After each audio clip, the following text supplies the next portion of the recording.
Okay, so we're going to review the Lilliebridge method training program. Now, you can buy the actual program from their website. However, I would probably say it's a massive waste of money. I feel like when I bought it, I was conned and scammed because it really is a load of bollocks. But if you really want to, because I've left out some very important things like what songs you should listen to when you're training, yes, very important things like that, you can always download it and support the family. Now, I'm not going to talk about who these guys are, Eric and all of the Lilliebridge family members and the franchise. You can check that out on my website. But these are serious lifters. These guys have achieved amazing things, set records, won events, dominated. So they're definitely lifters who know what they're doing. They're definitely not natural, I can tell you that one thing for sure, but they are definitely a successful family franchise. So they've got the stats and the numbers and the wins to back up their bullshit. But this training program is pretty dire. Now, I've made this spreadsheet myself because they didn't actually have one. It was just a PDF file giving you an overview of what you need to do. So this is a program I put together myself. This isn't actually their template and their spreadsheet.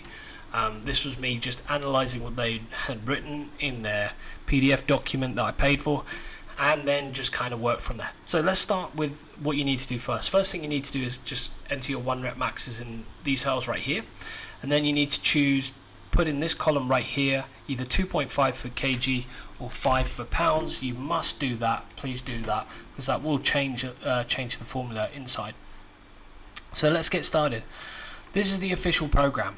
Now, I apologize if it does look a bit chaotic, but this program really isn't very well choreographed and laid out, so it's difficult to analyze this program. So what I've done here is I've outlined a few options. We'll talk about how you want to approach this a bit later. So let's start with week 1. I'm going to sneeze, sorry. Okay, so let's start with week 1. So the first thing, day 1, you must do your max effort squat. So I advise that you do a warm-up routine. This is very common for when you're doing this sort of conjugate or max effort style of training. I advise doing a 5-4-3-2, and then you do your top heavy set, which I've outlined as MR, which equals max reps, max weight, max effort. That's what I mean by that. So actually the MR stands for max reps, so you can do that for as many reps as you possibly can. So we work up to that top heavy set, that max effort, max rep set, and that's 87% of our 1 rep max. And then you've got your assistance and accessory exercises below that. You've got your front squats, your pedale rows, your upright rows, and your lying bench leg raises. So you've got your front squats for your legs, you've got your pedale rows for your lats and back, upright rows, just an isolation based exercise, and your lying bench leg raises for your core work. And the final ones here, from pedale rows to lying bench press, these are more, I would consider, assistance exercises, and the front squat would be your accessory exercise, your variation of the main lift. Day 2 is bench focused. Here you do the pause bench press max effort. So again, I advise that you do a warm-up routine. Here I've said 1 set 6, 5, 4, and then you do your max effort work right here, where you do 3 heavy singles, and that's from 75% to 80 to 87% of your 1 rep max for those 3 heavy singles. Okay, and this must be paused as well, so you want to do anywhere from a 2 to 3 second pause. So these aren't touch and go heavy singles that you're doing here, these are pause work. So make sure pause reps, so make sure that you do that, because that's specific to the program, you can't skip that. And then you've got some more max effort work here. You've got four sets of 1 to 2 reps with the slingshot. I haven't actually put how much weight you want to choose. You can choose whatever suits you for this one. Bearing in mind the slingshot makes the exercise much easier, so you might want to do a bit more heavier than this set of 87%, your top heavy set for the heavy triple. You might want to go for 90 to 95%, because you are doing anywhere from 1 to 2 reps. And then you do your accessory exercise, which is kind of a variation pressing exercise, 4 sets of 6 with the incline press. The weight that you want to choose is up to you. And then you've got your 4 isolation assistance exercises, such as the pec fly, the tricep push downs, the side lateral raises, and the lying leg raises. So there we go, that's that. Day 4, you do your speed pull, dead stop deadlifts. Now dead stop, make sure that you do dead stop, you don't touch and go. These are speed pulls, so it's dynamic, they have to be fast, explosive, and you want to make sure that you take little rest between each set. You're doing 3 sets of 3 at 50%. You can possibly put some bands and chains on there, because really, come on, 3 sets of 3 at 50% of your 1 rep max. I think that you're meant to also put some bands and chains on there as well. That's my thought on that. And then you've got your front squats, so you're doing front squats again, and then you've got your isolation assistance exercises for isolating muscle groups and building them up. So at this point, you're kind of thinking, really, is this a powerlifting program? I kind of say this was more of a power building / bodybuilding program. Yeah, I would probably agree with you on that. I wouldn't really call this a powerlifting program. So let's move on to week 2. So week 2, we're doing deadlift max effort. So last week we did the squat max effort. Now we need to do the deadlift max effort. So we do our warm-up routine, and we do max reps on the top max effort set for 87% of our 1 rep max. Because bear in mind, we haven't done that yet, so we don't increase that to 90% just yet. And then we do front squats again. So that's front squats every week for this first day 1 session. And then we keep to the same routine with our exercises, our assistance exercises, the same reps, the same sets, the same exercises right here.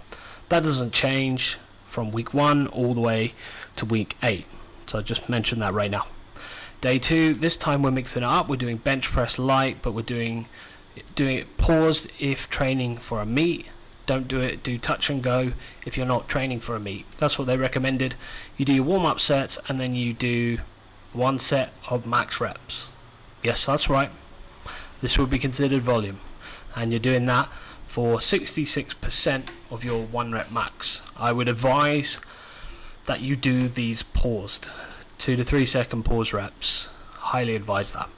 You're probably going to feel like that's not enough volume, even considering that you've just done these warm-up sets, and you're not wrong. Then you do 4 sets of 2 with the 2 to 3 inch board press. You can get like one of these board attachment things on Amazon if you don't have anyone to hold a board on your chest when you're doing this. I would advise that, or if you're not comfortable using the board press, then maybe you could use the slingshot again, maybe something else like a reverse band. But please do make sure with the board press, if you're going to use the new sort of concept where you attach a block to the bar, please bear in mind that if you fail the rep, it's stuck. You can't squeeze out of it. It's really difficult to drop the bar onto a safety rack, safety rail, and then try and maneuver out of it. So my advice would be to have a spotter. Now, bearing in mind here, you're doing 4 sets of 2. Choose a sensible weight here. It doesn't specify how much weight you should use. That's kind of what you should instinctively know what you need to use based on the size of the board that you're using, and you know roughly what you need to do. So I'm not going to go into too much detail. Now, what I do here is I switch it up with our second accessory exercise on this day. Previous week we did an incline, now we're going to do floor press, and we just kind of switch between the two for the full 8 weeks. We kind of just 1 week incline, floor, incline, floor, incline, floor, and that way we just mix it up a little bit. And we also mix up some of the isolation assistance exercises. You can see that now I've decided to choose the incline press. The previous week we did pec deck flies. We keep the tricep push downs or press downs, however you want to word it. And now we're changing the shoulder exercise from the side laterals to the rear delt flies. But we're going to keep the lying bench leg raises consistent throughout the program. That's what they recommended anyway. 3 sets of 20 to 30 reps. Personally, I would mix that up. Maybe do some crunches, maybe do some lying leg raises as they mentioned, maybe some oblique crunches, maybe some planking, stuff like that. You might want to mix that up because this could get a bit boring, but that's up to you. And then day 4, this time we are doing pause squats, 3 sets of 3. Now the pause can be 2 to 3 seconds, probably 3 seconds, because we are doing 3 sets of 3 at 50%. Yeah, that's right, not a lot. Front squat stays the same, and all the exercises, assistance, isolation exercises stay the same. And now we're going to switch back to our squat, and that's what we do. Week 1, 3, 5 and 7 we do max effort work for the squat, and the other weeks we do deadlift. So we alternate between the two each week. So we alternate our max effort work on day 1 between the squat and the bench, and you do that for the full 8 weeks. Everything else is the same. I don't really need to go, but this time obviously we've increased it to 90%. You can see up here in the formula bar. So previously week 1 we were doing 87. This week we are now doing 90. And if we go to the next week, we can see that we're doing 92, and then when we go to week 7, when we're next doing that, you can see we're doing 95. So we're just increasing it each week that we do this max effort work. So that's something you need to bear in mind. That applies for the deadlift as well. So I'm going to stop talking about that now, because now I've drilled that concept. We're going to leave that, go on to the next day. Okay, so again, same principle applies. We're going to do the same exercises that we did week 1. So we're going to rotate that week on, week off, week on, week off. So we're doing pause, bench press, and again we're doing 3 heavy singles, and we're doing the same percentages as we did the first week when we did this. 77, 85, 90. I'm pretty positive that's the exact same. Okay, no, it's not. The first set is different. No, actually we've increased the intensity. I apologize for that. I don't remember that being the case. Yeah, and we increase that each week, as you can see. So yeah, for the pause work, we do increase that as well. For the pause bench press, you can see that there, that we are increasing it each week, each time we do this exercise. So bear in mind. And then we kind of mix up we go back to week 1's accessory and assistance exercises. So there we go. It's kind of confusing because this program really isn't very logical, if you ask me. That's why I made a little bit of an error there, because personally I would say you would probably keep that pause bench max effort work consistent throughout the program, and maybe change some other variables, maybe pause for longer, or maybe do a spotto or something like that. But hey, I'm gonna leave it at that. That's why I thought that would remain consistent. You might actually want to skip their concept of increasing the max effort bench work each week, and actually maybe just keep it consistent but change the variation. But that's what I would do, but that's not what this program does, so we'll leave that at that. And then we've reverted back to the slingshot, the incline press, the peg flies, and we've gone for front raises now. So we've done our side laterals, our rears, and now we're going to do our front raises. Now we're going to go back to doing the speed pull deadlifts. Again, you can use bands and chains with this, because again, even though it's 55% for 3 sets of 3, it's still not a lot of volume. For a very low percentage of our 1 rep max, you might want to use some light bands and light chains for that. But again, that's up to you. And everything else remains the same. This is the final one I'm going to talk about before jumping to week 9. So as you can see, we're using the same routine as we did in week 2. We're using the same in week 4, and we will do in 6 and 8 as well. But you can see now we've increased the max effort set to 90. Previously it was 87, now it's 90. We're going to keep all the accessory and assistance exercises the same. Nothing's changed there. Day 2, we are doing our light bench press. Now again, it did say if you're training for a meet, or if you're not training for a meet, this would determine whether you pause or touch and go. My advice would be to make sure that you pause this one for 2 to 3 seconds. This time we've increased it. Before it was 60, I believe it was 66.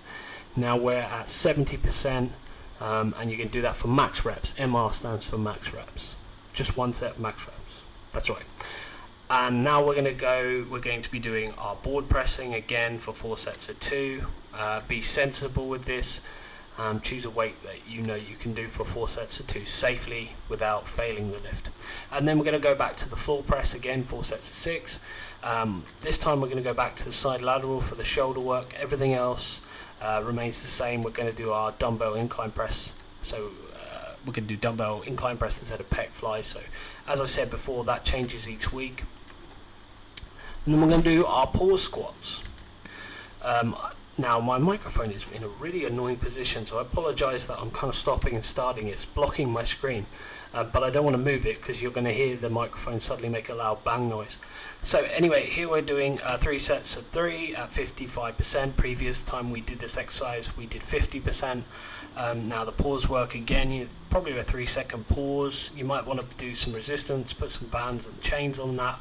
That would be my advice, up to you though. Everything else remains the same as all the previous weeks, all the accessory and assistance work. Now I'm going to now jump to week 8. This is the final week before we start changing the formula, changing the routine. And now we go to week 9. Now based on whether you're doing this, you're competing in week 11, or you're not competing, or you're just chasing a PR, this will change your routine. So if in week 9 you are competing in week 11, so you're running this program for a competition, why you would do that I don't know, but they seem to think that this program will get you ready for a meet. I don't think it does, but that's my thoughts. You're going to deload, so you can do 3 sets of 8 at 50%. That's what I suggest. And you don't do any accessory or assistance exercises. None of these exercises right here, from the front squats to the lying leg raises. Just 3 sets of 8. And then day 2, you're going to do your bench press opener. So you're going to chase your opener for your competition. So that's the first set you're going to do on competition day for the bench press. So you're going to work up to that and try and work out what that's going to be.